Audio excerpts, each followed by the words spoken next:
Hey guys, I'm here with the very jacked Mike Isratel from Renaissance Periodization, and he's just finished his lecture on fatigue stimulus, which is a concept that he's come up with. Of sports science is every single stimulus, always and everywhere, comes with some fatigue. Cost, So there's no way to get costless, because if it was any level of stimulus and no fatigue, you would just train like that exclusively all the time, never accumulate fatigue. You'd be the biggest person on the planet. So that being said, not all exercises and techniques or training approaches have the same ratio of stimulus to fatigue. So some of them, for example, if you take as I used in the presentation, super wide stance squats, halfway down with a rounded back, and you measure sort of, or try to estimate the stimulus to the quads, you get some quad stimulus, right? Like if you've never trained before, or you definitely got quad growth, but how much fatigue is it? Well, you're squatting halfway down using double the weight or something like that.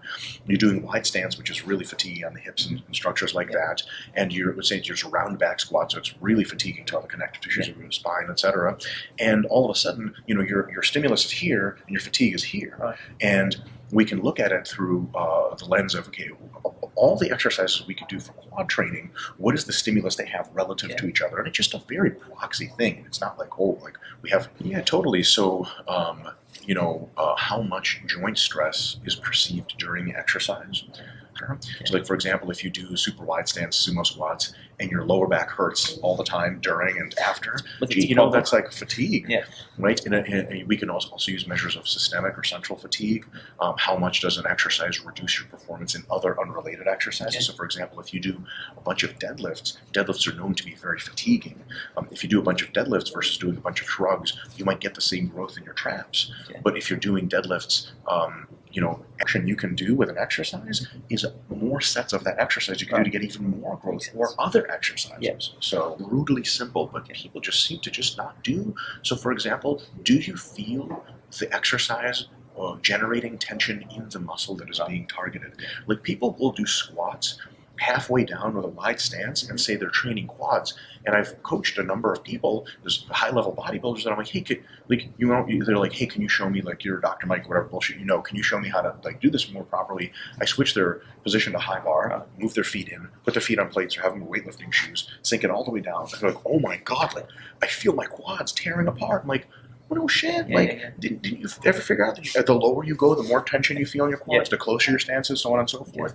And so it ends up being that perceived tension is one. Another one is, if an exercise is done for high repetitions, do you accumulate lactic acid in the target muscle? Because that tells you you're actually stimulating target muscle. For example, let's say you have like a new chest press machine at your gym, and you did a bunch of reps with it, and your front delts were on fire, but your pecs never felt anything. Gee, if someone said, hey, is that a good pec exercise? I don't know. I feel like my front delts are probably giving out more. That's a great stimulus for the front delts. So that doesn't mean we should always be chasing the burn in the gym, but if we up the reps on an exercise, we should get the burn where we're looking for it. Here's another really interesting example. There are repetition-specific, rep range, loading-specific stimulus to fatigue ratios. For example, high bar squats up to about 15 reps have high stimulus to fatigue ratios for the quads. North of 15 reps, we can use the lactic accumulation proxy. What is the stimulus to the quads in a squat that is 25 reps? Your quads definitely accumulate lactic acid, but the weight is so low that your quads usually can manage. Your lower back is going to accumulate lactic acid first. You're going to start to just fall over. And all of a sudden, on the lactic acid test for the quads, we're not getting such good values. I don't think we should be chasing delayed onset muscle soreness, but delayed onset muscle soreness, or just any kind of soreness you experience post-exercise, could be delayed onset, could be immediate onset. You want to, at some point, if you're going to high volumes on an exercise, to sort of test out to see if it works, and of course just part of your normal training, and to see if its stimulus is robust.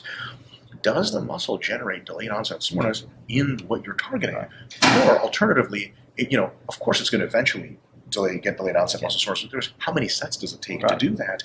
And are there other muscles that get more sore than that one? Because then their SFRs are higher, and that's really an exercise for a muscle that you didn't plan on training. Here's a really interesting example. If you do flies with slightly bent elbows, you're going to get soreness in your pecs like crazy, and a little bit of proximal bicep soreness as well. If you do chest flies with a completely locked out arm, you can do this as like the equivalent of the stiff-legged deadlift for the upper body. Your biceps will get sore as hell, but the load will be insufficient for the pecs to get really sore. So you'll do 5 sets of that. Your biceps actually get sore. It's actually a pretty good bicep exercise if your shoulder joints